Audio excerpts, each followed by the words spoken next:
अगर दिशा दिखाने वाला व्यक्ति अगर आपको सही मिल जाए तो दीपक का प्रकाश भी सूर्य का काम करता है। तो इसलिए अपनी जिंदगी में एक ऐसे व्यक्ति का चुनाव कीजिएगा जो आपको सही दिशा पे सही राह पर लेकर आ सके। नमस्कार, स्वागत है आप सभी का नया सवेरा के एक और खास अंक को लेकर हाजिर हूं मैं कृतिका और अगले 1 घंटे में हम जानेंगे देश दुनिया की तमाम छोटी और बड़ी खबरें, साथ ही अपने संवाददाताओं से भी करेंगे चर्चा। और अगले इस 1 घंटे में मेरे साथ स्टूडियो में मेरा साथ देंगी मेरी सहयोगी भावना। सुप्रभात भावना। कृतिका सुप्रभात, धन्यवाद। जिस तरीके से कृतिका ने कहा कि नई दिशा और नई राह दिखाने के लिए हम नया सवेरा लेकर हाजिर हैं और अगले 1 घंटे होंगी देश और दुनिया की बड़ी खबरों पर नजर।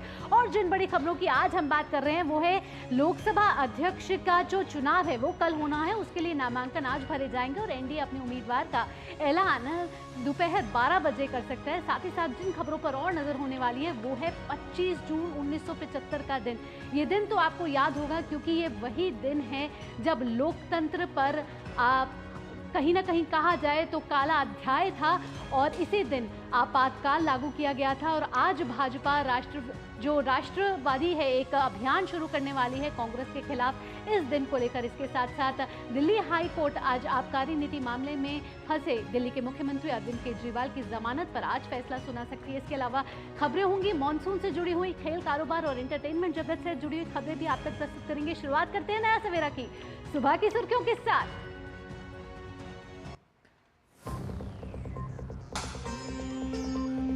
लोकसभा अध्यक्ष पद के लिए आज दाखिल किए जाएंगे नामांकन। एनडीए आज करेगा अपने उम्मीदवार के नाम का ऐलान। कल होगा अध्यक्ष पद के लिए चुनाव।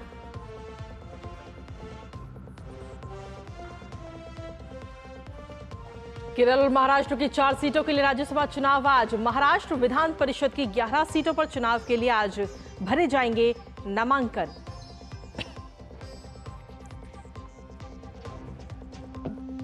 उन्नीस के आपातकाल के खिलाफ भाजपा आज राष्ट्रव्यापी कार्यक्रम की करेगी शुरुआत। कांग्रेस की संविधान के प्रति उसकी अवहेलना को करेगी उजागर।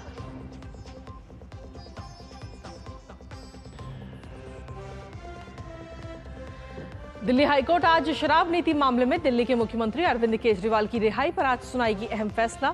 हाईकोर्ट ने निचली अदालत से मिली जमानत पर फैसला रखा था सुरक्षित।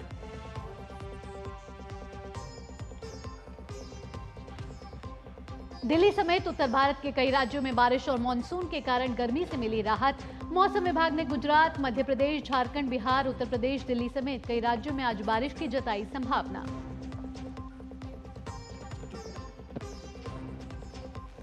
अंतर्राष्ट्रीय खबरों में विकीलीक्स के संस्थापक जूलियन असांजे ब्रिटेन की जेल से रिहा होने के बाद अपने देश ऑस्ट्रेलिया के लिए रवाना। असांजे को अमेरिकी अदालत में सैन्य रहस्य को उजागर करने का दोष स्वीकार करने के बदले में मिली रिहाई। खेल की खबरों में भारत ने ऑस्ट्रेलिया को 24 रन से हराकर आईसीसी टी20 विश्व कप के सेमीफाइनल में बनाई जगह। अफगानिस्तान ने बांग्लादेश को जीत के लिए दिया 116 रन का लक्ष्य।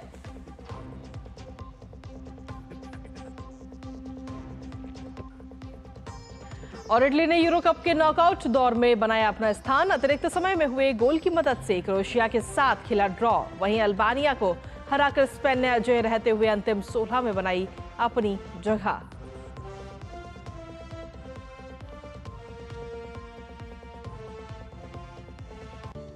नया सवेरा की शुरुआत करते हैं सुर्खियों के बाद अब खबरें विस्तार से। और सबसे पहले बात 18वीं लोकसभा के सत्र की, जहां 18वीं लोकसभा के सत्र का आज दूसरा दिन है और 18वीं लोकसभा के सत्र के पहले दिन कल नवनिर्वाचित सांसदों को शपथ दिलाई गई।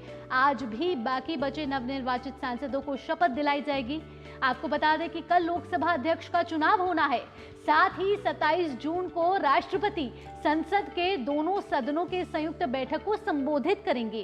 प्रधानमंत्री मोदी सहित केंद्रीय मंत्री परिषद के सदस्यों, वरिष्ठ सांसदों सहित आंध्र प्रदेश, अरुणाचल प्रदेश, असम, बिहार, मध्य प्रदेश जैसे राज्यों से चुनकर आने वाले सांसदों ने लोकसभा सदस्य के रूप में शपथ ले ली है। राज्यवार शेष बचे नवनिर्वाचित लोकसभा सदस्यों को आज भी शपथ दिलाई जाएगी।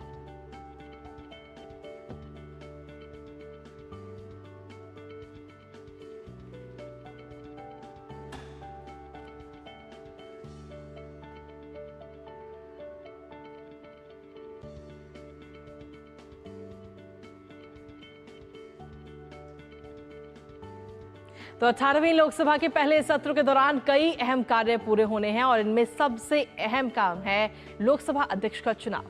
लोकसभा अध्यक्ष का 26 जून को अध्यक्ष का चुनाव होना है और इससे पहले आज अध्यक्ष पद के लिए नामांकन दाखिल किए जाएंगे।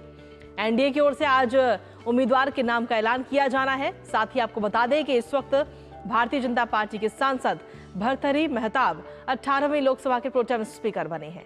भर्तृहरि मेहताब ही लोकसभा अध्यक्ष के चुनाव तक लोकसभा के पीठासीन अधिकारी के कर्तव्यों का निर्वहन भी कर रहे हैं और नए लोकसभा अध्यक्ष का चुनाव करवाने का जो कार्य है वो भी करेंगे। तो 18वीं लोकसभा के पहले सत्र की शुरुआत हो चुकी है। कल नवनिर्वाचित सांसदों को अल्फाबेटिकल ऑर्डर राज्यवार तरीके से शपथ दिलाई गई और आज भी ये सिलसिला जारी रहेगा। साथ ही साथ लोकसभा अध्यक्ष का चुनाव होना है कल और उसके लिए नामांकन आज भरे जाने। हमारे संवाददाता ज्यादा जानकारी के साथ हाजिर हैं। शैलेंद्र मिश्र हमारे साथ जुड़ चुके हैं। शैलेंद्र, सुप्रभात, आपसे ताजा अपडेट लेना चाहेंगे। आज 18वीं लोकसभा के पहले सत्र का दूसरा दिन है। कई अहम कार्य होने हैं इस सत्र में, जिसमें नवनिर्वाचित सांसदों को शपथ तो दिलाई जा ही रही है, साथ ही साथ जो महत्वपूर्ण काम आज होना है वो है नामांकन का। लोकसभा अध्यक्ष का नामांकन जो है वो भरा जाना और कल उसका चुनाव है। आपसे इसके बारे में जानकारी लेना चाहेंगे। एनडीए का उम्मीदवार आज घोषित किया जा सकता है। साथ ही साथ क्या विपक्ष भी अध्यक्ष लोकसभा अध्यक्ष पद के लिए नामांकन भरने की तैयारी में है क्या? देखिए, विपक्ष की तरफ से ये संकेत दिए गए थे कि वो अपने तरफ से उम्मीदवार उतार सकते हैं, लेकिन सीधे तौर पर वो उम्मीदवार उतारेंगे या नहीं, इसको लेकर अभी एक तरह से संशय की स्थिति है। और चूंकि हम जानते हैं कि एनडीए को बहुमत हासिल है और ऐसे में एक सहमति बनाने की कोशिश एनडीए की तरफ से हुई है और एनडीए के सभी सहयोगी एक तरह से देखें तो एकमत भी है। तो ऐसे में ऐसा लगता है कि अभी देखना होगा कि लोकसभा अध्यक्ष का चुनाव होता है या फिर सर्वसम्मति से उम्मीदवार तय कर लिया जाता है। आज 12 बजे संभावित है कि एनडीए उम्मीदवार का नामांकन होगा लोकसभा अध्यक्ष पद के लिए। और जो संभावित नाम चर्चा में है, हम जानते हैं हालांकि कौन उम्मीदवार होगा इसको लेकर अभी स्थिति बिल्कुल साफ नहीं है, लेकिन मीडिया में कयासबाजी पिछले एक हफ्ते से चल रही है कि क्या ओम बिरला ही दोबारा लोकसभा अध्यक्ष बनाए जाएंगे या फिर डी पुरंदेसी देवी का नाम है या फिर कोई नया सांसद होगा जो लोकसभा अध्यक्ष बनाया जाएगा। लेकिन विपक्ष ने कुछ दिन पहले संकेत जरूर दिए थे कि उनकी कोशिश होगी कि वो उम्मीदवार उतारें, लेकिन अंतिम तौर पर क्या उम्मीदवार उतारेंगे ये बिल्कुल साफ नहीं है कि विपक्ष अपनी तरफ से कोई उम्मीदवार उतारने जा रहा है। जी, अब अगर देखा जाए तो नामों को लेकर फिलहाल चर्चाओं में तो कई सारे नाम चल रहे हैं, लेकिन ज्यादा संभावनाएं किसकी नजर आती हैं? क्योंकि आप काफी लंबे समय से संसद के सत्र को कवर कर रहे हैं, तो आपके नजरिए से किसके नाम पर मोहर लगने की ज्यादा संभावनाएं हैं? देखिए, अगर आप देखें पिछले बार लोकसभा में देखें या उससे पहले, तो एनडीए बीजेपी चौंकाती रही है। हम जिन नामों के कयासबाजी में रहते हैं या जो नाम मीडिया में चर्चा में रहते हैं वो नाम सामने नहीं आते हैं। इस बार ऐसा कहा जा रहा है कि क्या एक तरह से लोकसभा अध्यक्ष जो 17वीं लोकसभा के लोकसभा अध्यक्ष ओम बिरला को ही क्या 18वीं लोकसभा में लोकसभा अध्यक्ष बनाया जाएगा, इस बात की चर्चा है। लेकिन अंतिम फैसला जरूर हो चुका है जो हमारे सूत्र बता रहे हैं और उसकी जानकारी 10 बजे के बाद मीडिया को हो जाएगी। लेकिन 2-3 नाम जो चर्चा में थे, ओम बिरला, डी पुरंदेसी देवी, फग्गन सिंह कुलस्ते, इस तरह से कुछ वरिष्ठ सांसदों के नाम भी चर्चा में है। तो देखना होगा कि किसका नाम अंतिम तौर पर 10 बजे के बाद सामने आता है, क्योंकि हमने देखा है कि कई बार प्रधानमंत्री नरेंद्र मोदी की अगुवाई में जो एनडीए है वो चौंकाती भी है। तो ऐसे में कौन लोकसभा अध्यक्ष होगा इसको लेकर अभी स्थिति पूरी तरह से स्पष्ट नहीं है।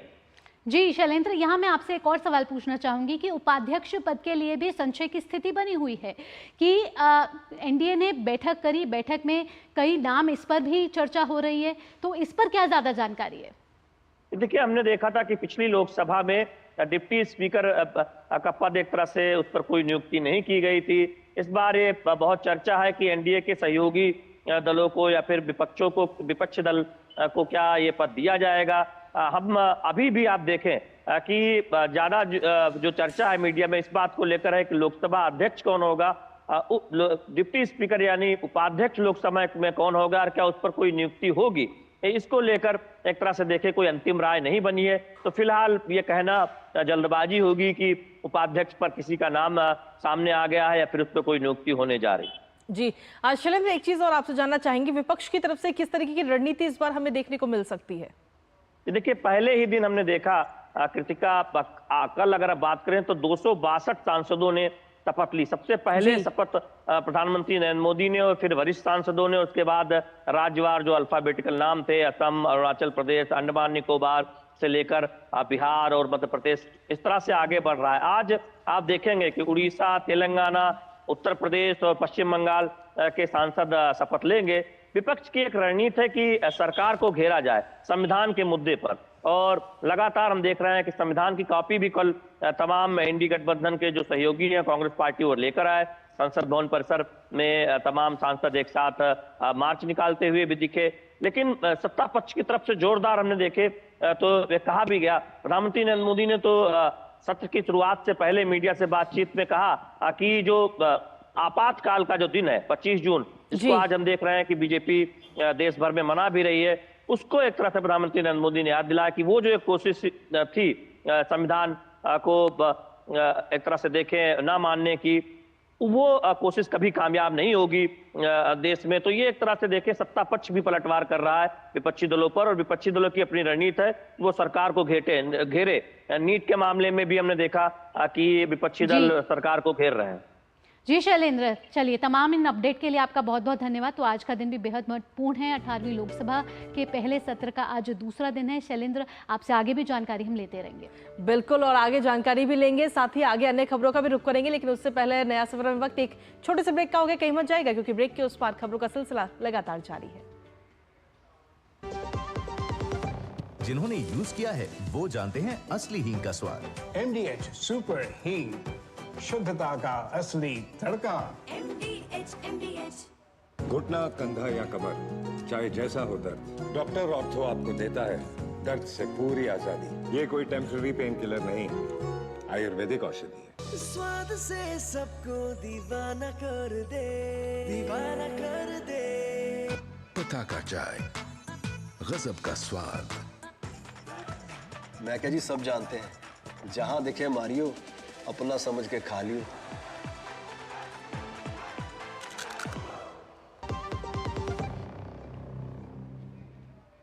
ब्रेक के बाद आपका स्वागत है। आप देख रहे हैं नया सवेरा और खबरों के सिलसिले को आगे बढ़ाते हैं। बिल्कुल, नया सवेरा में आगे बढ़ते हुए बात करेंगे अन्य राज्यों की, जहां केरल और महाराष्ट्र की 4 राज्यसभा सीटों पर आज चुनाव होंगे, जिसमें केरल में 3 सीट और महाराष्ट्र में 1 सीट के लिए मतदान होना है। वहीं भारतीय कम्युनिस्ट पार्टी के बिनॉय विश्वम, मार्क्सवादी कम्युनिस्ट पार्टी के इलामारम करीम और केरल कांग्रेस के प्रमुख जोस के मणि का कार्यकाल 1 जुलाई को समाप्त हो रहा है और इन तीनों सीटों के लिए चुनाव भी होना है।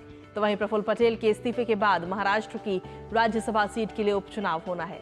निर्धारित प्रक्रिया के अनुसार मतदान के 1 घंटे बाद ही मतों की गणना होगी। चुनाव के लिए अधिसूचना 6 जून को जारी की गई थी।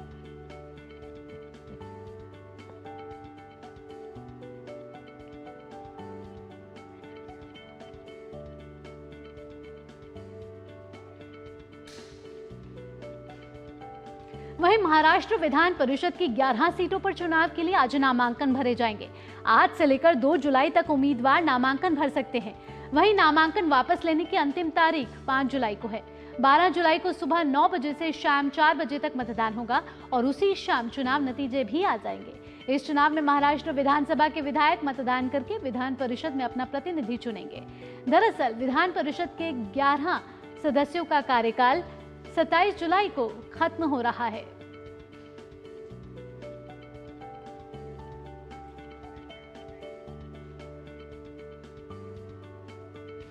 और चलिए नया सवेरा में आगे बढ़ते हुए बात कर लेते देश की राजधानी दिल्ली की, जहां जल संकट लगातार गहराता जा रहा है और ये खत्म होने का नाम फिलहाल नहीं ले रहा। लोग अपना कामकाज छोड़कर पानी के इंतजाम को लेकर काफी मशक्कत कर रहे हैं। दिल्ली में हालात इतने बिगड़ चुके हैं कि टैंकर भी लोगों को पर्याप्त पानी की आपूर्ति नहीं करा पा रहा। लोग टैंकरों के पीछे भागते हुए नजर आ रहे हैं, जिस कारण लोगों को भारी परेशानियों का सामना करना पड़ रहा है। और आलम ऐसा हो चुका है कि कुछ लोग तो पानी की कमी से त्रस्त होकर गांव भी जा चुके हैं। तो वहीं दूसरी ओर पानी की कमी होने के कारण लोग अपनी जरूरतों को पूरा करने के लिए ज्यादा पानी इकट्ठा कर रहे हैं। जब पानी की जरूरत पूरी नहीं हो पा रही तो लोगों को बाजार से पानी खरीदना पड़ रहा है। और ऐसे लोगों ने जल्द से जल्द पानी की समस्या से निजात होने की बात कही है। तो दिल्ली में जल संकट अभी भी गहरा हुआ है और अभी भी दिल्ली वासी बूंद बूंद के लिए तरस रहे। हमारे संवाददाता पराक्रम सिंह शेखावत हमारे साथ जुड़ेंगे और आपको बता दें कि बूंद बूंद के पानी के लिए तरस रही है दिल्ली। तो बिल्कुल ये दो तस्वीरें इस वक्त आपको दिखा रहे हैं, जहां पर पहली तस्वीर में आप देख पा रहे हैं कि किस तरीके से बड़े बड़े जो बर्तन हैं उनको लेकर के महिलाएं हों या पुरुष हों या बच्चे हों, सभी लोग लाइन में लगे हुए नजर आ रहे हैं और पानी के टैंकर का घंटों इंतजार करते हैं।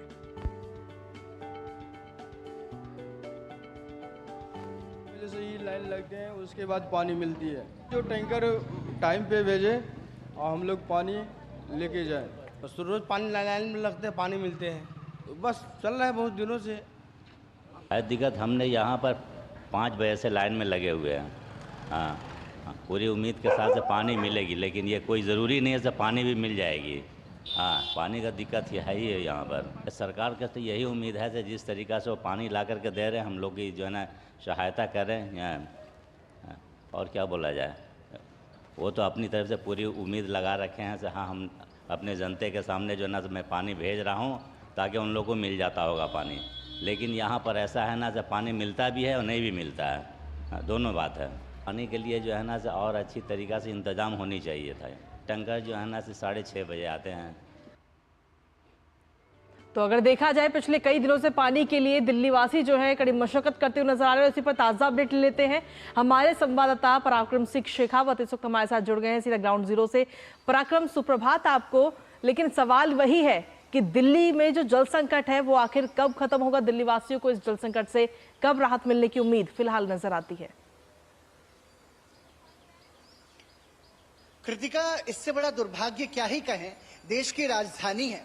और आपको बता दूं कि 25 जून 1975 को आज ही के दिन देश में आपातकाल की घोषणा हुई थी और एक तरीके से अघोषित आपातकाल पानी की किल्लत को लेकर के वो देश की राजधानी में लगा हुआ है। जो दिल्ली वासी हैं वो एक एक बूंद पानी को लेकर के परेशान है। मेरे पीछे जो टैंकर आप देख रहे हैं कृतिका, ये कमोबेश दिल्ली के अलग अलग इलाकों में, फिर चाहे हम बात करें संगम विहार की, हम चाहे बात करें चिल्ला गांव की, मयूर विहार की, हम चाहे बात करें चाणक्यपुरी के इलाकों की, तो ये गीता कॉलोनी की, ये अलग अलग इलाकों में ये टैंकर जब सुबह पहुंचता है तो इसका इंतजार दिल्ली की जनता सुबह 4 बजे से करती है। सुबह 4 बजे से 1 किलोमीटर लंबी कतारें यहां पर लग जाती हैं। लोग खाली बर्तनों को लेकर के खड़े रहते हैं और जैसे तैसे वो अपने पानी की प्यास बुझा पाते हैं। लेकिन अब कृतिका, आप ये देखिए कि दिल्ली के मुख्यमंत्री तो जेल में है, वो जेल से सरकार चला रहे हैं और जो दिल्ली के जिम्मेदार मंत्री हैं वो धरने पर बैठे हुए हैं। मतलब जिनको काम करना चाहिए था, जिनको दिल्ली वासियों की, जनता की प्यास बुझानी चाहिए थी, वो सियासत कर रहे हैं। ऐसे में जनता की कौन सुनेगा, ये बहुत बड़ा सवाल है। डीडी न्यूज की टीम ग्राउंड जीरो पर हर रोज ये स्थिति को बयां कर रही है और दिल्ली की जनता की आवाज उठाने की कोशिश कर रही है। लेकिन दुर्भाग्य हम कह सकते हैं कि इस पर सिर्फ सियासत और राजनीति हो रही है, इससे ज्यादा और कुछ नहीं हो रहा है। जी पराक्रम, और इसी सियासत के बीच दिल्ली वासी जो है बूंद बूंद के लिए तरस रहे हैं। और अब ऐसा कहीं ना कहीं 1 महीने का वक्त हो चुका इस खबर को दिखाते दिखाते, और ऐसा लगता है कि दिल्ली वासियों की प्यास बुझाने के लिए अब किसी के पास जवाब नहीं बचा। और पराक्रम, यहाँ मैं एक और सवाल पूछना चाहूंगी कि इस वक्त दिल्ली जल संकट से गुजर रही है। आने वाले कुछ दिनों में मानसून आने वाला है, फिर दिल्ली में जल भराव होगा और हमने देखा है कि जब भी दिल्ली में थोड़ी सी भी बारिश होती है जल भराव की स्थिति पैदा हो जाती है और फिर वही सियासत।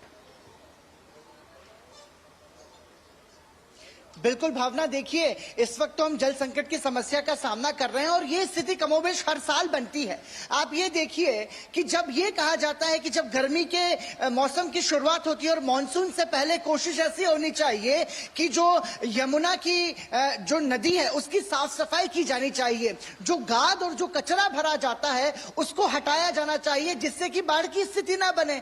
अब ऐसे में नदियों का, बावड़ियों का, तालाबों का गहराकरण कराया जाना चाहिए मॉनसून से पहले। उससे पहले तो जल संकट की समस्या को लेकर के सियासत हो रही है, आपने बिल्कुल ठीक कहा। उसके बाद हम बाढ़ की समस्या को लेकर के यहां पर परेशान होंगे। ऐसे में जब आम आदमी पार्टी की सरकार ये आरोप लगा रही है कि एक तरीके से हरियाणा से जितना पानी मिलना चाहिए था उतना पानी नहीं मिल रहा है, तो फिर बड़ा सवाल ये भी है कि टैंकर माफियाओं पर जब कार्रवाई की जानी चाहिए तो वो क्यों नहीं की जा रही है? अगर पानी की कमी है तो टैंकर माफियाओं के पास से पानी कहां से पहुंच रहा है? तो ये तमाम सारे ऐसे कई सारे बड़े सवाल है भावना, जिन पर हर साल सियासत होती है। एलजी की फटकार लगती है, कोर्ट की तरफ से फटकार लगती है, लेकिन जो जिम्मेदार सरकार है वो इस पर सिर्फ सियासत करती है। सबसे बड़ा सवाल तो यही है कि जिनको काम करना चाहिए था वो धरने पर क्यों बैठे हुए हैं? आतिशी आज अस्पताल में भर्ती है, एलएनजेपी अस्पताल में पिछले 3 दिनों से वो अनशन पर बैठी हुई है। तो क्या ये जल मंत्री होने के नाते आम आदमी पार्टी के सरकार के मंत्रियों का कर्तव्य नहीं है कि जो दिल्ली की जनता त्राही त्राही कर रही है पानी से, उनकी समस्या का समाधान बातचीत के जरिए निकाला जाए? जी पराक्रम, तो बड़े सवाल हैं और इस पर सियासत चल रही है। पराक्रम, फिलहाल इन तमाम जानकारियों के लिए आपका बहुत बहुत धन्यवाद। बिल्कुल, लेकिन सवाल वही लगातार बरकरार है कि आखिर सियासत तो भावना खूब हो ही रही है, लेकिन सवाल वही है कि आखिर दिल्ली की जनता को इससे राहत कब मिलेगी? बिल्कुल, और दिल्ली को इस जल संकट से कब राहत मिलेगी ये तो देखना होगा, और इस पर सियासत कब खत्म होगी ये भी देखना होगा। लेकिन जल्द से जल्द इस जल संकट से निपटने की तैयारी जरूर सरकार को करनी चाहिए। बिल्कुल, और इसी के साथ में नया सवेरा में खबरों में आगे बढ़ेंगे, लेकिन उससे पहले वक्त एक छोटे से ब्रेक का है। आप बने रहिए हमारे साथ। जीरा से प्यास बुझाएं, डाइजेशन के लिए मस्त, शरीर में नमक पानी का बैलेंस बनाए।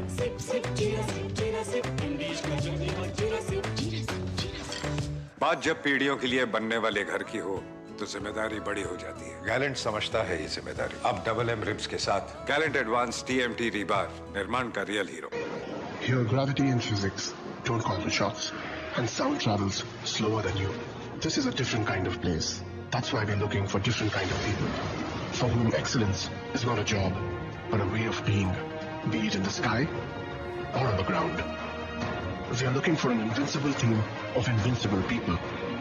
People who are a cut above. Join the Indian Air Force to be a cut above. और ब्रेक के बाद एक बार फिर से स्वागत है आप सभी का। नया सवेरा में बढ़ेंगे आगे और रुख करेंगे अब अगली खबर का। जी हाँ, 25 जून 1975 ये दिन आपको याद होगा। देश में 50 साल पहले आपातकाल लगाया गया था। 1975 के आपातकाल के खिलाफ भारतीय जनता पार्टी आज राष्ट्रीय व्यापी कार्यक्रम की शुरुआत करेगी, जिसके तहत कांग्रेस के अधिनायकवाद और संविधान के प्रति उसकी अवहेलना को उजागर करेगी। भाजपा अध्यक्ष JP नड्डा आज नई दिल्ली स्थित पार्टी मुख्यालय में लोकतंत्र के काले दिन शीर्षक से मुख्य कार्यक्रम को संबोधित करेंगे। भाजपा के नेता, पदाधिकारी और कार्यकर्ता 1975 में आपातकाल लगाए जाने के विरोध में देश भर में कार्यक्रमों में भाग लेंगे। इस दौरान वे इस बात को उजागर करेंगे कि कैसे कांग्रेस ने संविधान का गला घोंटा, नागरिकों को उनके अधिकारों से वंचित किया। कल 18वीं लोकसभा के पहले सत्र से पहले प्रधानमंत्री नरेंद्र मोदी ने आपातकाल को लेकर कांग्रेस पर निशाना साधते हुए इसे लोकतंत्र पर काला धब्बा बताया था, जब संविधान को त्याग दिया गया था।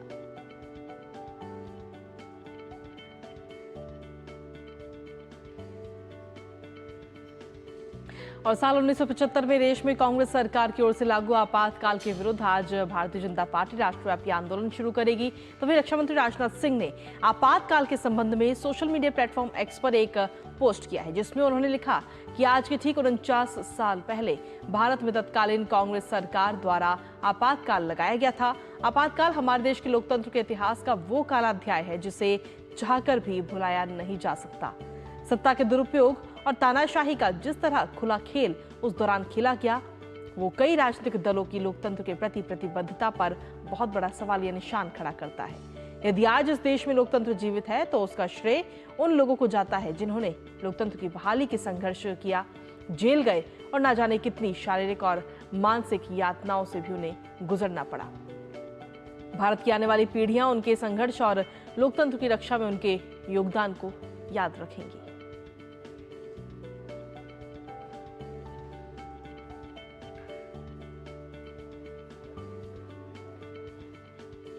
साल 1975 में आपातकाल के खिलाफ भारतीय जनता पार्टी आज राष्ट्रव्यापी कार्यक्रम की शुरुआत करने जा रही है।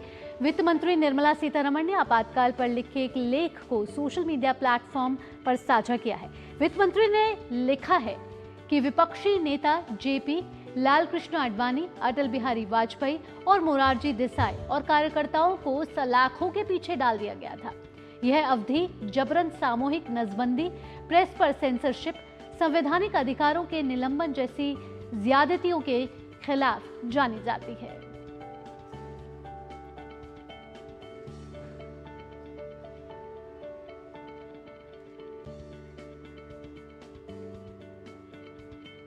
और इसके अलावा गृह मंत्री अमित शाह ने आपातकाल को लोकतंत्र की हत्या और उस पर बार बार आघात लगाने वाला बताया। अपने सोशल मीडिया प्लेटफॉर्म एक्स पर उन्होंने एक पोस्ट किया जिसमें उन्होंने लिखा कि देश में लोकतंत्र की हत्या और उस पर बार बार आघात करने का कांग्रेस का लंबा इतिहास रहा है। साल 1975 में आज के ही दिन कांग्रेस के द्वारा लगाया गया आपातकाल इसका सबसे बड़ा उदाहरण है। अहंकार में डूबी निरंकुश कांग्रेस सरकार ने एक परिवार की सत्ता सुख के लिए 21 महीनों तक देश में सभी प्रकार के नागरिक अधिकार निलंबित कर दिए थे। इस दौरान उन्होंने मीडिया पर सेंसरशिप लगा दी थी, संविधान में बदलाव किए और न्यायालय तक के हाथ बांध दिए थे। आपातकाल के खिलाफ संसद से सड़क तक आंदोलन करने वाले असंख्य सत्याग्रहियों, समाज सेवियों, श्रमिकों, किसानों, युवाओं व महिलाओं के संघर्ष को नमन करता हूं।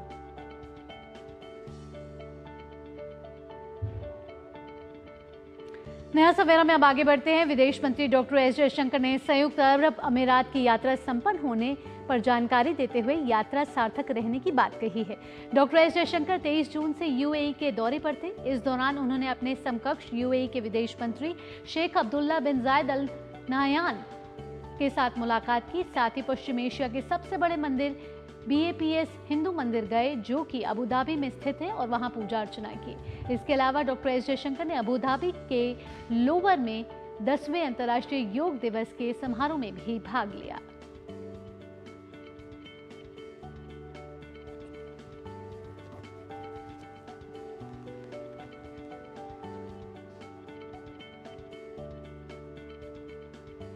और चलिए नया सवेरा में आगे बढ़ते हुए बात मौसम की कर लेते हैं, जहां मौसम विभाग के अनुसार अगले 3 से 4 दिनों के दौरान गुजरात, मध्य प्रदेश, उत्तर प्रदेश और उत्तराखंड के कुछ और क्षेत्रों में दक्षिण पश्चिम मानसून के आगे बढ़ने के लिए परिस्थितियां अनुकूल हैं। इस दौरान मानसून छत्तीसगढ़, पश्चिम बंगाल, झारखंड और बिहार के शेष हिस्सों में आगे बढ़ सकता है। मौसम वैज्ञानिकों ने अगले 5 दिनों में पश्चिमी तट पर तेज से बहुत तेज बारिश का भी पूर्वानुमान जताया है। तो वहीं दिल्ली समेत उत्तर भारत के कई राज्यों में बारिश और मानसून के कारण गर्मी से राहत मिली है। मौसम विभाग ने गुजरात, मध्य प्रदेश, झारखंड, बिहार, यूपी और दिल्ली समेत कई राज्यों में आज भी बारिश की संभावना जताई है।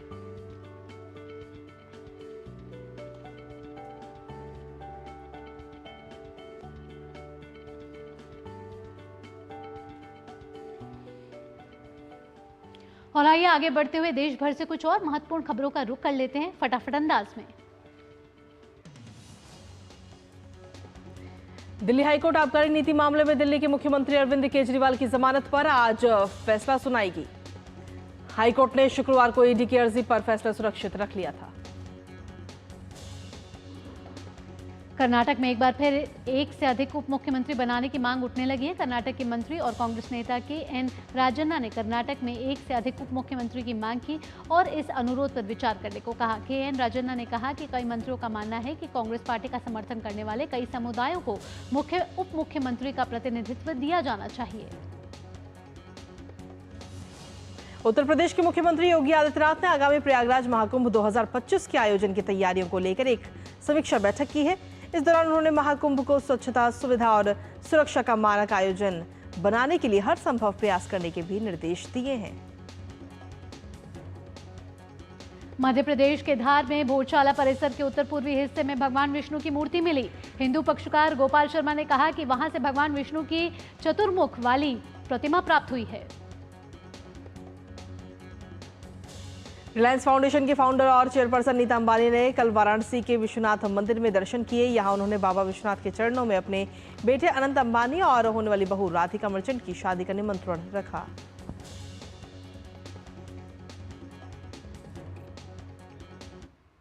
और यहाँ रुक रहे हैं एक छोटे से ब्रेक के लिए। ब्रेक के बाद होगा हमारा खास सेगमेंट अखबारों की सुर्खियां। आप जुड़े रहिए लगातार नया सवेरा के साथ। लाल रंग इसका अपार, तीखा कम है फिर भी स्वाद, बेमिसाल बेमिसाल MDH Kashmiri. MDH Kashmiri. MDH। मैं क्या जी सब जानते हैं, जहां दिखे मारियो अपना समझ के खा लियो। स्वाद से सबको दीवाना कर दे, दीवाना कर दे। पता का चाय, गजब का स्वाद। सिकल सेल एनीमिया एक तरह की बीमारी है।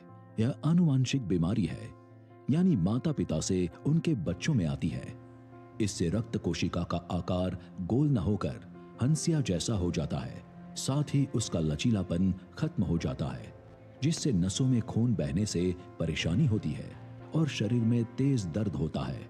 खून की तुरंत जांच करवाएं और डॉक्टर द्वारा दी गई सलाह एवं दवा का सेवन करें। साथ ही ज्यादा से ज्यादा पानी पिए और स्वच्छता का ध्यान रखें। यदि सिकल सेल से पीड़ित युवक और युवती आपस में शादी करते हैं तो उनकी संतान में यह बीमारी होने का खतरा बहुत अधिक रहता है। इसलिए शादी से पहले लड़का और लड़की के खून की जांच जरूर करवाएं, ताकि इस बीमारी को आने वाली पीढ़ी में फैलने से रोका जा सके। आइए सिकल सेल एनीमिया बीमारी को जानें और इसे रोकें।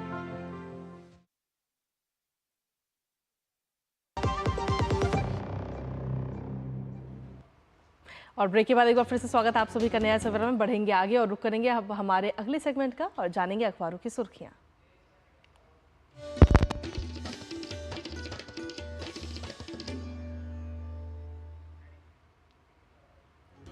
और राजधानी दिल्ली से प्रकाशित अखबारों की क्या है आज की मुख्य सुर्खियां, इसको बताने के लिए हमारे सहयोगी गवीश द्विवेदी हमारे साथ मौजूद हैं। गवीश, सुप्रभात। आपसे पूछना चाहेंगे कि क्या है आज अखबारों की प्रमुख सुर्खियां।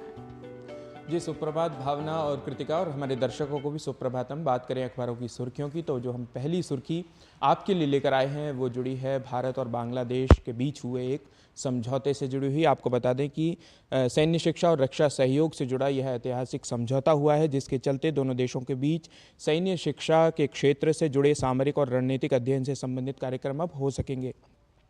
भारत की ओर से लेफ्टिनेंट जनरल वीरेंद्र वत्स और बांग्लादेश की ओर से लेफ्टिनेंट जनरल MR शमीम ने इस MOU पर हस्ताक्षर किए हैं। अगला समाचार है स्वास्थ्य जगत से जुड़ा हुआ, जहां आज विश्व विटिलिगो दिवस है। विटिलिगो त्वचा की एक ऐसी स्थिति है जहां पर त्वचा के कुछ हिस्सों से पिगमेंट जो है वो गायब हो जाता है और फलतः सफ़ेद दाग हो जाते हैं। तो इसी से जुड़ी बहुत सारे लेख विविध समाचार पत्रों में प्रकाशित किए गए हैं। विशेष रूप से जनसत्ता में 4 पेजों पर बहुत सारे डॉक्टर्स के इंटरव्यू प्रकाशित किए गए हैं, जिनमें इसके कारणों, उपचार और सावधानियां बरतने के संबंधी बहुत सारे विषय प्रकाशित किए गए हैं। अगला समाचार है वेल्थ टैक्स से जुड़ा हुआ, जहां पर एक सर्वे के अनुसार भारत में 74% लोग वेल्थ टैक्स देने के पक्ष में हैं। प्रकाशित समाचार के अनुसार वैश्विक भुखमरी, असमानता और जलवायु संकट से निपटने के तहत इस कर को लगाया जाना चाहिए, ऐसा कहना है। और यह जो रिपोर्ट है वह दुनिया के सबसे बड़े अर्थव्यवस्थाओं में 22,000 लोगों की राय को लेकर यह जो रिपोर्ट है वह तैयार की गई है। अगला समाचार है गेहूं भंडारण की जो सीमा है वो निर्धारित करने से संबंधी। सरकार ने जमाखोरी व कालाबाजारी को रोकने के लिए यह कदम उठाया है और थोक व खुदरा ट्रेडर्स पर यह सीमा लागू करने के लिए कहा है और हर हफ्ते जो गेहूं के स्टॉक का खुलासा करने के भी आदेश दिए हैं। थोक ट्रेडर्स के लिए यह सीमा 3,000 टन होगी, जबकि प्रोसेसिंग इकाइयों के लिए प्रसंस्करण क्षमता 70% होगी। रिटेलर्स के लिए 10 टन प्रति बिक्री केंद्र और एकल खुदरा विक्रेता के लिए यह सीमा 10 टन की रखी गई है। अगला समाचार जुड़ा है पाकिस्तान के रक्षा मंत्री के एक बयान से, जहां पाकिस्तान के रक्षा मंत्री ख्वाजा आसिफ ने नेशनल असेंबली में माना है कि अल्पसंख्यकों को निशाना बनाया जा रहा है और हर रोज़ अल्पसंख्यकों की जो हो रही हत्याएं हैं उनके चलते वे चिंतित हैं काफ़ी, और इसके चलते विश्व भर में पाकिस्तान को शर्मिंदा होना पड़ रहा है। अगला समाचार है मौसम से जुड़ा हुआ, जहां पर प्रकाशित समाचार के अनुसार राजधानी दिल्ली में बूंदाबांदी होने के चलते तापमान जो है कुछ कम हुआ है और मौसम विभाग ने दावा भी किया है कि अगले एक सप्ताह तक हल्की बारिश के साथ साथ तेज़ हवा चलने के आसार हैं और इस बार लगातार तीसरे वर्ष जून में जो है मानसून आने की जो संभावना है वह भी प्रकट की है। तो ये कुछ समाचार है विभिन्न क्षेत्रों से जुड़े हुए जो समाचार पत्रों में प्रकाशित किए गए हैं। अब चलते हैं आपके साथ और बढ़ते हैं नया सवेरा में आगे। चलिए, बहुत बहुत शुक्रिया गविश, तमाम इतने सारे अखबारों की सुर्खियां हमारे दर्शकों तक पहुंचाने के लिए। नया सवेरा में आगे बढ़े। अंतर्राष्ट्रीय समुद्री व्यापार, वैश्विक अर्थव्यवस्था और समग्र रूप से समाज में दुनिया भर के नाविकों द्वारा किए गए असाधारण योगदान को याद करने और उससे प्रेरणा लेने के उद्देश्य से हर साल आज के दिन अंतर्राष्ट्रीय नाविक दिवस मनाया जाता है। आइए इस पर ही देखते हैं हमारी एक खास रिपोर्ट।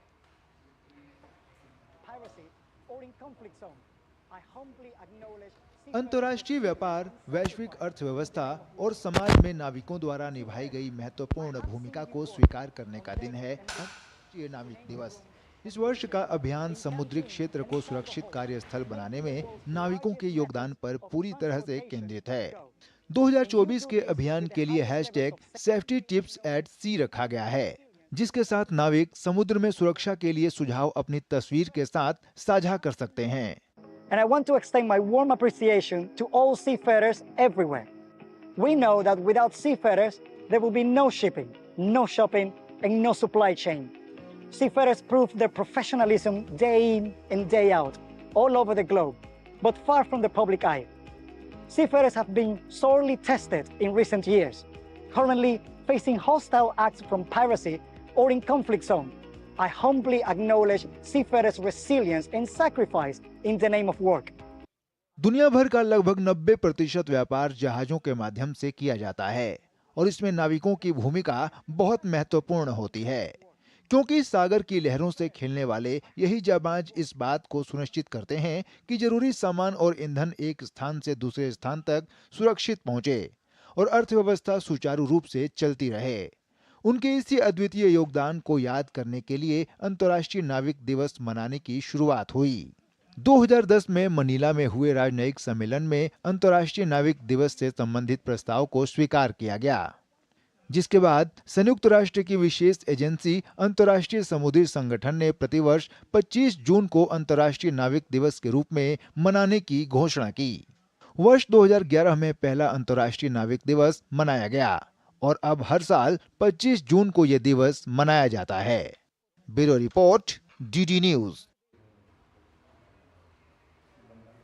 और नया सवेरा में खबरों का सिलसिला आगे भी यूं ही लगातार जारी। ब्रेक के उस पार हम बात करेंगे खबरों की दुनिया भर से जो खास अहम खबरें हैं, लेकिन उससे पहले रुकेंगे एक छोटे से ब्रेक के लिए। कहीं मत जाएगा क्योंकि खबरों का सिलसिला लगातार जारी है। बढ़िया है, प्राकृतिक हल्दी, मिर्ची, धनिया। नहीं, मिर्ची, धनिया, हल्दी, MDH। बात जब पीढ़ियों के लिए बनने वाले घर की हो तो जिम्मेदारी बड़ी हो जाती है। गैलेंट समझता है ये जिम्मेदारी। अब डबल M रिब्स के साथ गैलेंट एडवांस TMT रीबार, निर्माण का रियल हीरो। घुटना, कंधा या कमर, चाहे जैसा हो दर्द, डॉक्टर ऑर्थो आपको देता है दर्द से पूरी आजादी। ये कोई टेम्पररी पेन किलर नहीं, आयुर्वेदिक औषधि है।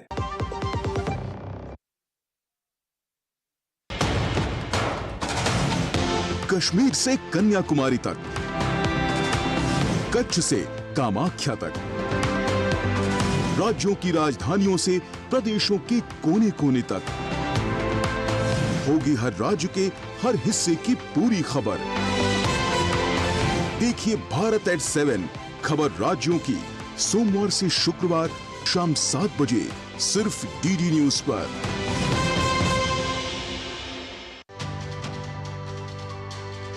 नए कानून लोगों की भलाई पर जोर देते हैं, लेकिन जानकारी की कमी के चलते नए कानून को लेकर कई तरह की भ्रांतियां, सवाल और शंकाएं हैं। तो चलिए आज बात करते हैं नए कानूनों को लेकर फैलाए जा रहे मिथक और सच्चाई की।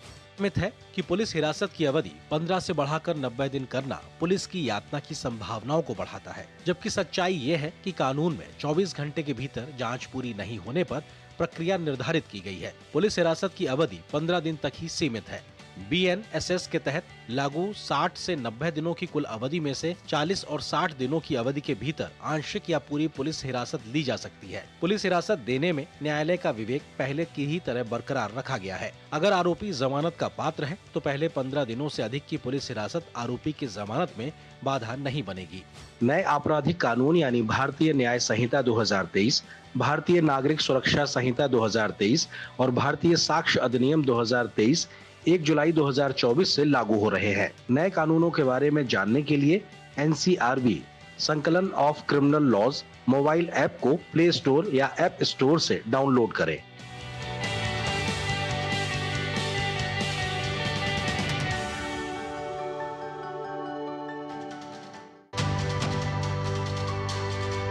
न्याय में एक नया अध्याय है संगठित अपराध पर प्रहार। भारतीय न्याय संहिता 2023 की धारा 111 के तहत अपहरण, डकैती, साइबर अपराध आदि संगठित अपराध में शामिल हैं। धारा 112 में और ब्रेक के बाद एक बार फिर से स्वागत है आप सभी का। खबरों में बढ़ेंगे आगे। जी हाँ, हर परिवार को पक्का घर मुहैया कराने के उद्देश्य से शुरू की गई प्रधानमंत्री शहरी आवास योजना के आज 9 साल पूरे हो रहे हैं। क्या रही है इस योजना की अब तक की उपलब्धियां, देखते हैं इस खास रिपोर्ट पे। जैसे जैसे देश आगे बढ़ रहा है, शहरीकरण भी तेजी से बढ़ता जा रहा है। आबादी का एक बड़ा हिस्सा बेहतर रोजगार के अवसरों और जीवन की गुणवत्ता के लिए शहरी क्षेत्रों की ओर पलायन कर रहा है। इसलिए भारत में शहरी आवास की बढ़ती मांग को पूरा करने के लिए 25 जून 2015 को भारत सरकार ने प्रधानमंत्री शहरी आवास योजना की शुरुआत की। इसका क्रियान्वयन आवास और शहरी मामलों के मंत्रालय द्वारा किया जा रहा है। इस योजना का मुख्य उद्देश्य शहरों में झुग्गी झोपड़ियों में रहने वालों समेत आर्थिक रूप से कमजोर वर्ग, निम्न आय वर्ग और मध्यम आय वर्ग के लोगों को पक्का घर मुहैया कराना है। अगर बात करें इस योजना की अब तक की प्रमुख उपलब्धियों की, तो आपको बता दें कि 20 जून 2024 तक प्रधानमंत्री आवास योजना शहरी ने किफायती आवास उपलब्ध कराने के अपने लक्ष्य में उल्लेखनीय प्रगति की है। इस योजना के तहत अब तक कुल 1 करोड़ 80 लाख घरों को मंजूरी दी गई है, जिनमें से 1 करोड़ 14 लाख घरों का निर्माण कार्य शुरू हो चुका है और 64 लाख से ज्यादा घर बनकर तैयार हो चुके हैं। साथ ही लाभार्थियों को सौंपे जा चुके हैं। अगर कुछ राज्यवार आंकड़ों पर नजर डालें तो इस योजना के तहत सबसे ज्यादा आंध्र प्रदेश में 21,37,028 घरों को मंजूरी दी गई। वहीं उत्तर प्रदेश में 17,76,823 घरों को मंजूरी मिली है। महाराष्ट्र की बात करें तो यहाँ 13,64,923 घरों को मंजूरी दी गई। इसके अलावा केंद्र शासित प्रदेश दिल्ली में 29,976 घरों को मंजूरी दी गई है। वहीं बिहार में इस योजना के तहत 3,14,477 घरों को मंजूरी दी गई है। जानकारों के मुताबिक मोदी सरकार ने सबका साथ, सबका विकास, सबका प्रयास और सबका विश्वास के मंत्र पर चलते हुए जन कल्याणकारी योजनाओं से देश के गरीब और आम लोगों के जीवन की तस्वीर और तकदीर बदल दी है। आज प्रधानमंत्री शहरी आवास जैसी योजनाओं से समाज के अंतिम व्यक्ति की समृद्धि सुनिश्चित हो रही है। Bureau report, DD news. और चलिए नया सवरण बढ़ेंगे आगे और अब देख लेते हैं दुनिया भर की कुछ खास और अहम खबरें फटाफट अंदाज में।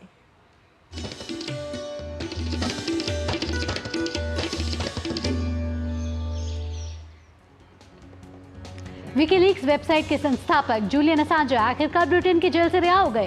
कल रात जारी अदालती दस्तावेजों के अनुसार जूलियन असांजे अमेरिकी अदालत में अपनी आज़ादी के बदले में सैन्य रहस्यों को उजागर करने का दोष स्वीकार करने के लिए सहमत हो गए हैं, जिससे उनके वर्षों पुराना कानूनी ड्रामा खत्म हो गया। हमास के साथ चल रहे युद्ध के बीच इजराइल के प्रधानमंत्री बेंजामिन नेतन्याहू ने कहा कि गजा में बंधकों की वापसी के लिए वो आंशिक समझौते के बदले लड़ाई रोकने को तैयार है, लेकिन जब तक हमास का खात्मा नहीं हो जाता है युद्ध समाप्त नहीं होगा। अमेरिका के विदेश मंत्री एंटनी ब्लिंकन ने इजराइल के रक्षा मंत्री योव गैलेंट के साथ बैठक की। बैठक में ब्लिंकन ने इजराइल से लेबनान के साथ और अधिक तनाव से बचने का आह्वान किया। संयुक्त राष्ट्र के महासचिव एंटोनियो गुटेरेस ने इजराइल पर उनके बारे में गलत सूचना फैलाने का आरोप लगाया है। गुटेरेस ने एक प्रेस वार्ता के दौरान कहा कि उन्होंने कई बार अनेक मंचों से हमास की निंदा की है। यूरोपीय संघ के प्रमुख राजनयिक जोसेफ बोरेल ने कहा कि संघ के विदेश मंत्रियों ने यूक्रेन को हथियार और अन्य सहायता देने के लिए जब्त रूसी परिसंपत्तियों से मिलने वाले धन के उपयोग के लिए एक कानूनी ढांचे पर सहमति जताई है। यूक्रेन ने पूर्वी शहर प्रोकोस में रूसी मिसाइल हमले में 5 लोगों की मौत हो गई है, तो वहीं 4 बच्चों सहित 41 लोग घायल हो गए हैं। रूस और यूक्रेन के बीच जारी हिंसा पर रूस ने अमेरिका पर बड़ा आरोप लगाया है। रूस के संयुक्त राष्ट्र राजदूत वासिली नेमेजिया ने कहा कि क्रीमिया पर सेबेस्तोपोल पर हुए हमले में अमेरिका सीधे तौर पर शामिल है। पाकिस्तान का कराची शहर भीषण गर्मी की चपेट में है। शहर में पारा 41 डिग्री सेल्सियस तक पहुंच गया है। कराची में आंशिक तौर पर लू चल रही है। अमेरिका के साउथ डकोटा में आई बाढ़ के कारण काफी नुकसान हुआ है। बाढ़ के कारण प्रमुख पुल ढह गए हैं और कई घरों के साथ बुनियादी ढांचे को नुकसान पहुंचा है।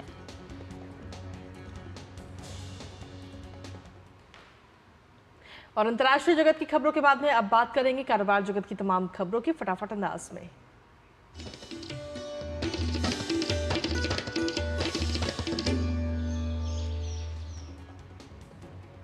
दूरसंचार विभाग आज 96,317.65 करोड़ रुपए के स्पेक्ट्रम की नीलामी शुरू करेगा।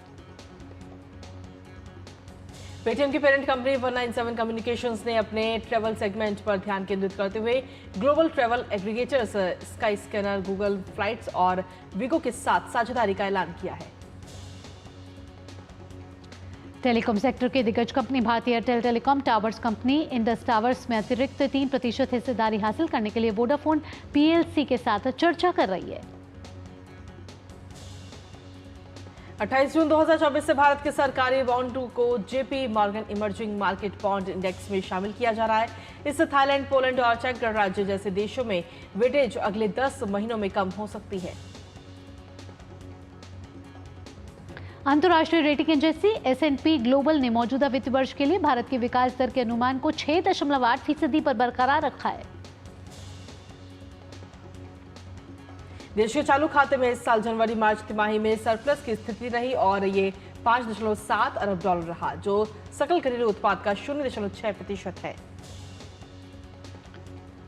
दूरसंचार नियामक ट्राई ने अनचाही कॉल पर अंकुश के लिए सोमवार को दूरसंचार कंपनियों से कहा कि वे अपने मोबाइल ऐप और वेब पोर्टल को स्पैम संबंधी शिकायतों के पंजीकरण और वरीयता एवं सहमति की सेटिंग के लिए उपयोगकर्ताओं के अधिक अनुकूल बनाएं। केंद्र सरकार ने जमाखोरी रोकने और गेहूं के दाम नियंत्रित करने के लिए तत्काल प्रभाव से गेहूं पर भंडारण सीमा लगा दी है, जो 31 मार्च 2025 तक प्रभावी रहेगी। सरकार ने कहा है कि वह कीमत पर अंकुश लगाने के लिए अन्य विकल्पों पर विचार करने के लिए तैयार है। इसमें आयात शुल्क की समीक्षा भी शामिल है। इस समय गेहूं के आयात पर 40% शुल्क लगता है। और कारोबार जगत की खबरों के बाद अब बारी है खेल जगत की खबरों की, और अंदाज़े फटाफट में जानते हैं।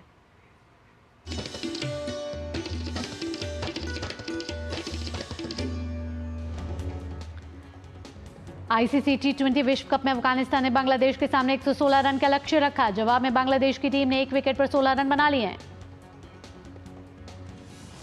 भारत ने T20 विश्व कप के सेमीफाइनल में स्थान बना लिया है। अंतिम सुपर 8 के मुकाबले में भारत ने ऑस्ट्रेलिया को 24 रन से हराने में सफलता पाई। सेमीफाइनल में भारत का सामना इंग्लैंड से होगा। T20 विश्व कप 2024 के बीच बीसीसीआई ने जिम्बाब्वे दौरे के लिए भारतीय टीम की घोषणा कर दी है। सीरीज में शुभमन गिल टीम इंडिया का नेतृत्व करते नजर आएंगे। भारत और जिम्बाब्वे के बीच 5 मैचों की T20 सीरीज का आगाज 6 जुलाई से होगा। पिछले 12 साल में पहली बार भारत ओलंपिक में पूरा 6 सदस्यीय दल भेजेगा, जो पेरिस ओलंपिक में सभी 5 वर्गों में भाग ले सकेगा। भारत ने विश्व तीरंदाजी की नवीनतम रैंकिंग के आधार पर पेरिस ओलंपिक के लिए तीरंदाजी में पुरुष और महिला टीम कोटा हासिल किया है। भारतीय गोल्फर अदिति अशोक और दीक्षा डागर ने सोमवार को विश्व रैंकिंग के आधार पर पेरिस ओलंपिक के टिकट हासिल कर लिए हैं। अदिति पहली भारतीय गोल्फर हैं जो तीसरी बार ओलंपिक में देश का प्रतिनिधित्व करेंगी। इटली ने यूरो कप के नॉकआउट दौर में अपनी जगह बना ली है। ग्रुप बी के एक रोमांचक मुकाबले में इटली ने दूसरे हाफ के अतिरिक्त समय में गोल करके क्रोएशिया के खिलाफ मुकाबला 1-1 से ड्रॉ कराने में सफलता पाई।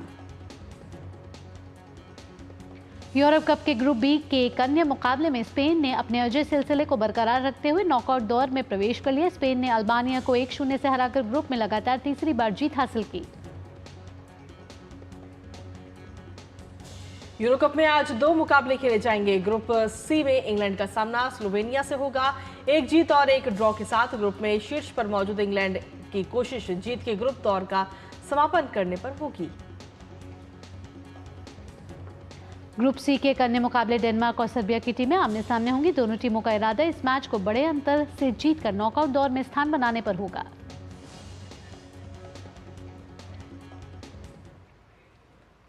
तो ये थी स्पोर्ट्स जगत की तमाम खबरें और अब बारी है ग्लैमर वर्ल्ड यानी सिने जगत की खबरों की फटाफट अंदाज में।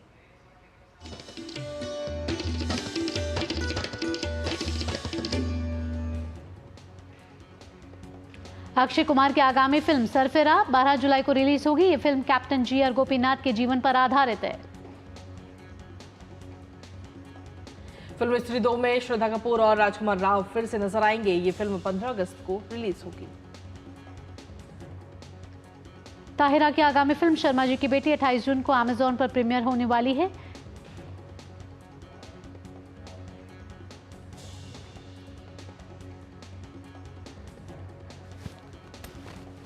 पाँच जुलाई को रिलीज होने वाली है फिल्म किल। करण जौहर ने अपनी अपकमिंग फिल्म किल का ऐलान कर चुके हैं और इस फिल्म में अभिनेता लक्ष्य लालवानी एक्शन अवतार में नजर आने वाले हैं।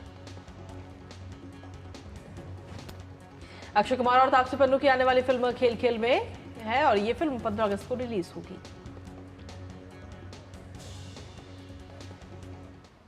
और फिल्म और ग्लैमर वर्ल्ड की खबरों के बाद अब बात कर लेते हैं आपकी हमारी सेहत की।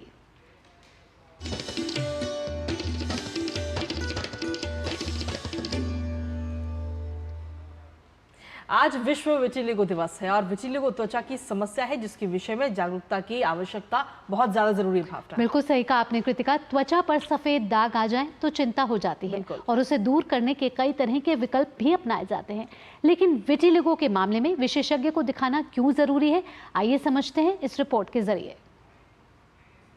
विटिलिगो यानी त्वचा पर सफेद दाग की समस्या। इस बीमारी में शरीर के कई हिस्सों में सफेद दाग बन जाते हैं। ये शरीर के किसी भी भाग में हो सकते हैं।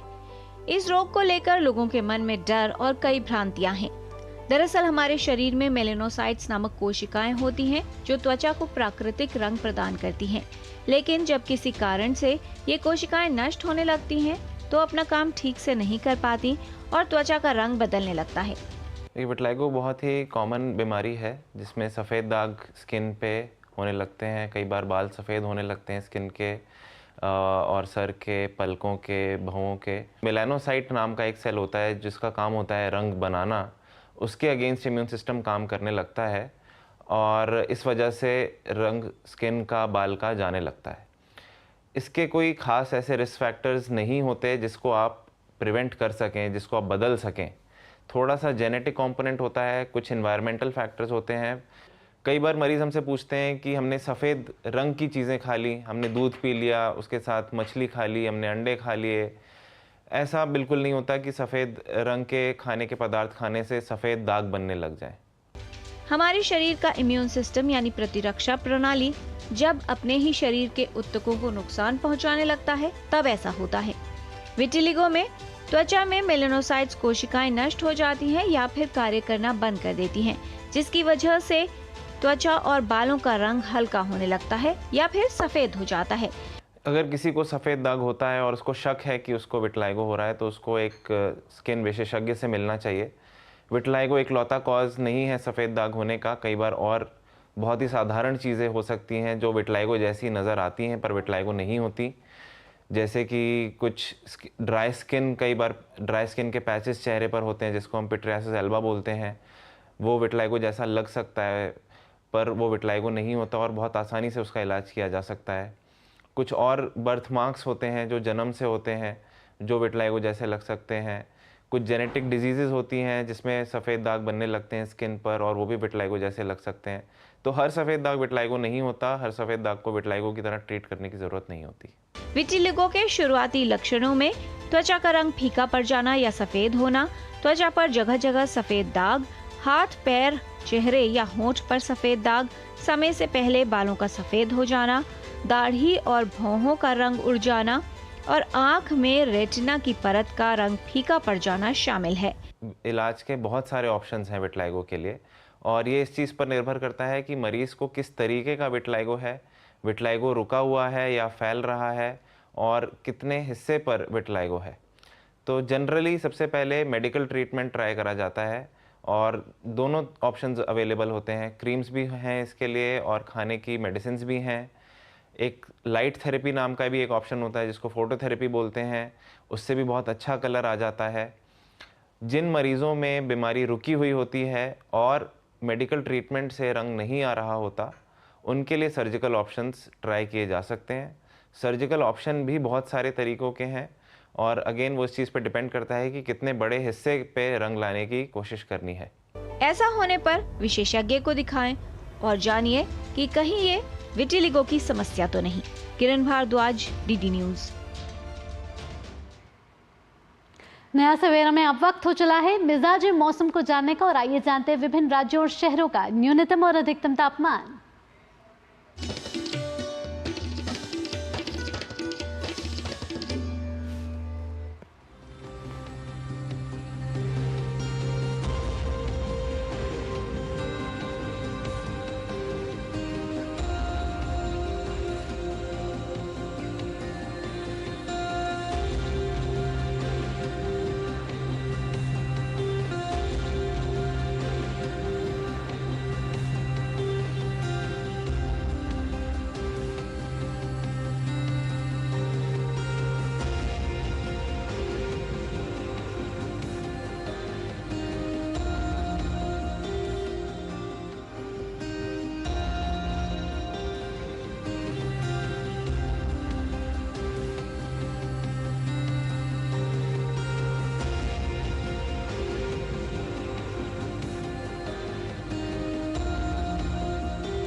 और जी के साथ चलिए अब नया सवेरा में वक्त हो चुका है आप सभी से विदा लेने का, लेकिन कल फिर हाजिर होंगे तमाम अन्य खबरों के साथ में, लेकिन जाते जाते आपको छोड़ के जाएंगे कुछ खास अलग तस्वीरों के साथ में। जी हाँ कृतिका, बिल्कुल सही कहा आपने। उत्कृष्ट वास्तुकला से परिपूर्ण किलों, प्रकृति की अप्रतिम नैसर्गिक सुंदरता, गौरवशाली समृद्ध इतिहास एवं सांस्कृतिक विरासत के साथ उत्तर प्रदेश के 7 जनपदों में फैला बुंदेलखंड पर्यटकों के आकर्षण का अनूठा केंद्र बन रहा है।